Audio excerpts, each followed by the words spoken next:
Hello dear students, how are you? Hope you are fine. আজকে তোমাদের একটা confusion আমি দূর করার চেষ্টা করব। সেটা হচ্ছে টেন্সের ক্ষেত্রে তোমরা জানো টেন্স কতটা গুরুত্বপূর্ণ, কিন্তু অনেক সময় একই রকম এবং কাছাকাছি মিনিং বা সংজ্ঞা হওয়ার কারণে, ডেফিনেশন হওয়ার কারণে অনেক সময় টেন্সগুলো আমাদের একটু গন্ডগোল হয়ে যায়।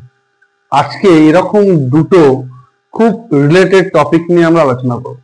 সেটা দেখো, সেটা হচ্ছে difference between present continuous and present perfect continuous. তাহলে এই দুটোর মধ্যে আমরা কিন্তু আজকে পার্থক্যটা দেখব। প্রেজেন্ট কন্টিনিউয়াস এবং প্রেজেন্ট পারফেক্ট কন্টিনিউয়াস দুটোই প্রেজেন্ট টেন্সের টেন্স, মানে প্রেজেন্টেরই ভাগ, আমরা জানি ভালো করে, কিন্তু দুটো সম্পূর্ণ আলাদা। অনেকে কিন্তু এই কন্টিনিউয়াস থাকার কারণে অনেকের কিন্তু গুলিয়ে যায়, অনেকে ভুল করে।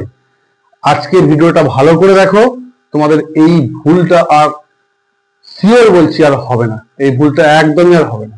ভিডিওটা ভালো করে বুঝে নাও। দেখো, প্রেজেন্ট কন্টিনিউয়াসটা কাকে বলে খুব সহজে মনে রাখবে। সেটা হচ্ছে কোনো কাজ চলছে, ঘটছে বা হচ্ছে বোঝালে প্রেজেন্ট কন্টিনিউয়াস টেন্স হয়। চলছে, ঘটছে বা হচ্ছে, এটা বোঝাবে। এক্ষেত্রে কাজটি কিন্তু এখনো শেষ হয়নি, এখনো চলছে, এরকম কিন্তু বোঝায়। যেমন দেখো, উদাহরণ দেখো, আই অ্যাম প্লেয়িং ক্রিকেট, আমি ক্রিকেট খেলছি।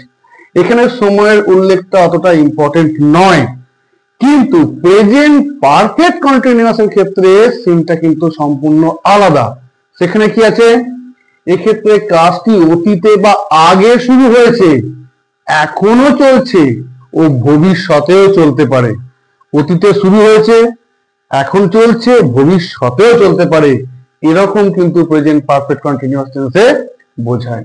এখানে অবশ্যই সময়ের উল্লেখ কিন্তু থাকবে। সময়ের শুরু বা স্প্যান অফ টাইম বলা যাবে। অর্থাৎ যদি কোনো বছরে কাজটা শুরু হয়েছে, কোনো মাসে শুরু হয়েছে, কোনো দিনে শুরু হয়েছে, কোন টাইমে শুরু হয়েছে, সেটা উল্লেখ থাকতে পারে। অথবা কতক্ষণের জন্য কাজটা চলছে সেটাও কিন্তু উল্লেখ থাকতে পারে, স্প্যান অফ টাইম বোঝাতে পারে। হ্যাঁ, যেমন একটা উদাহরণ দেখো, he has been reading story since morning, সে সকাল থেকে গল্প পড়ছে। এছাড়া এরকম আরো অনেক উদাহরণ আছে। তাহলে এই জায়গাটা কিন্তু ক্লিয়ার, এখানে সময়টা মাস্ট, এখানে কিন্তু সময়টা মাস্ট নয়। স্ট্রাকচারের ক্ষেত্রে এখানে simple am, is, are plus verb plus ING, এখানে কিন্তু হ্যাজ বিন অথবা have been plus verb plus ING. এইটা ক্লিয়ার করে নেবে, তাহলে কিন্তু তোমাদের প্রেজেন্ট কন্টিনিউয়াস ও প্রেজেন্ট পারফেক্ট কন্টিনিউয়াস এর মধ্যে কোনো গুলিয়ে যাওয়া বা একত্রিত হয়ে যাওয়া, এক হয়ে যাওয়ার সম্ভাবনা থাকবে না। তোমরা পার্থক্যটা ইজিলি করতে পারবে এবং খুব ভালো করে মনে রাখতে পারবে।